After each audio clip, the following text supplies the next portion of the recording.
AG30 के 4 types पढ़ते हैं। तो ये जो पहला टाइप है वो है आयोनिक क्रिस्टलाइन सॉलिड्स।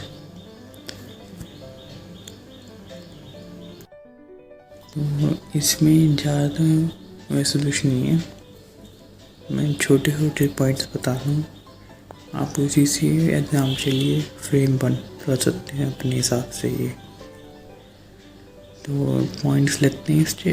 पहले पॉइंट में ये देखते हैं कि आयोनिक्स जो होते हैं उन पे फोर्स ऑफ अट्रैक्शन कैसा होता है। अब आप देखिए आयोनिक है तो उससे भी आप भी पता लगा सकते हैं कि आयंस पे तो इलेक्ट्रोस्टैटिक फोर्स ऑफ अट्रैक्शन होता है, तो इन पे भी वही लगता है। तो फर्स्ट पॉइंट हमारा हो जाएगा इलेक्ट्रोस्टैटिक फोर्स ऑफ अट्रैक्शन।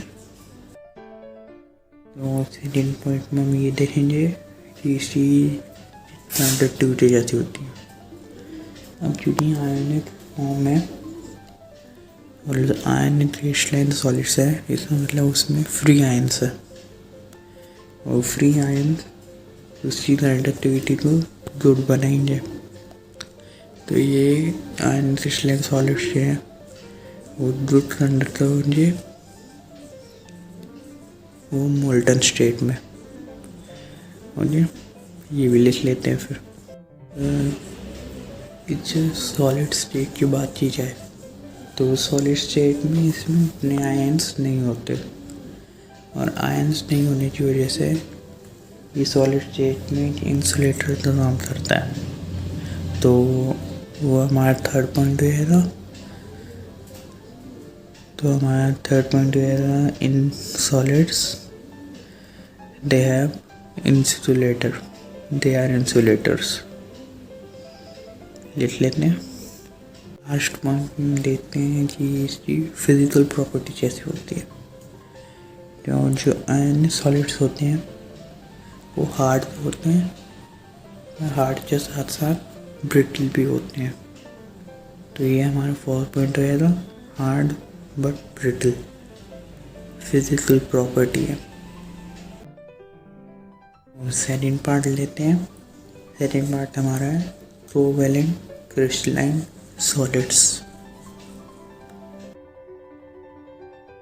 इसका अगर हम फोर्स ऑफ अट्रैक्शन देखें तो वो आपने 11th में भी पढ़ा है।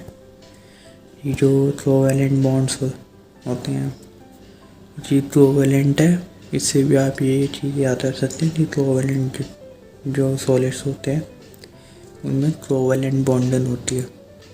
तो कोवैलेंट बॉन्ड हमारा पहला पॉइंट हो जाएगा।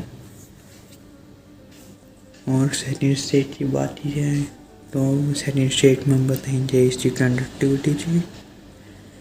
अब क्योंकि कोवैलेंट बॉन्ड होते हैं तो इनके बॉन्ड्स में एक भी फ्री आयन की जगह नहीं होती और फ्री आयन्स ना होने की वजह से मोल्टन स्टेट में इंसुलेटर का काम करते हैं। तो ये सेकंड पॉइंट रहेगा। और फिजिकल प्रॉपर्टी की बात करें तो ये हार्ड होते हैं। कोवैलेंट बॉन्ड एक बहुत ही स्ट्रॉन्ग बॉन्ड होता है और स्ट्रॉन्ग की होने की वजह से इसकी फिजिकल प्रॉपर्टी हार्ड बना देता है। तो तीसरा टाइप लेते हैं मेटालिक क्रिस्टलाइन सॉलिड्स।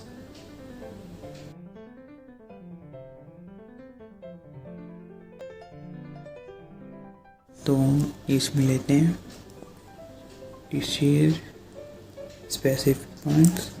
तो मेटल जो होते हैं उसमें हमें पॉजिटिव आयंस और इलेक्ट्रॉन्स दोनों मिलते हैं। ये एक मेटल की एक खास प्रॉपर्टी है। तो इसमें आपको पॉजिटिव आयंस भी दिखेंगे, नेगेटिव आयंस भी दिखेंगे। तो यहाँ कंडक्टिविटी की बात करें तो मोल्टन स्टेट में गुड कंडक्टर हो जाते हैं, जैसे मोल्टन एल्यूमिनियम और ये सब होता है।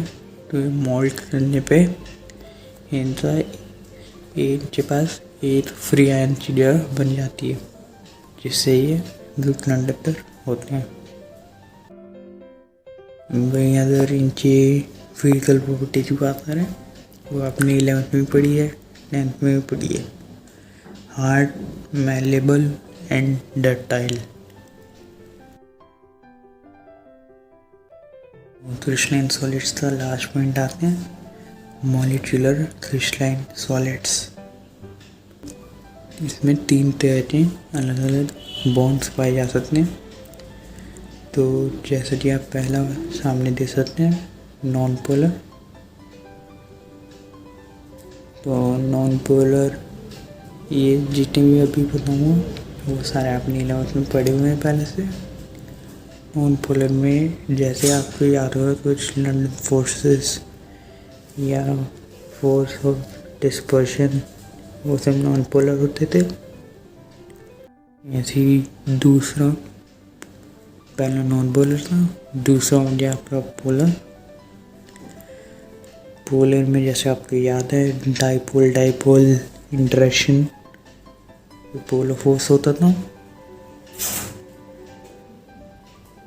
Example dipole dipole interaction.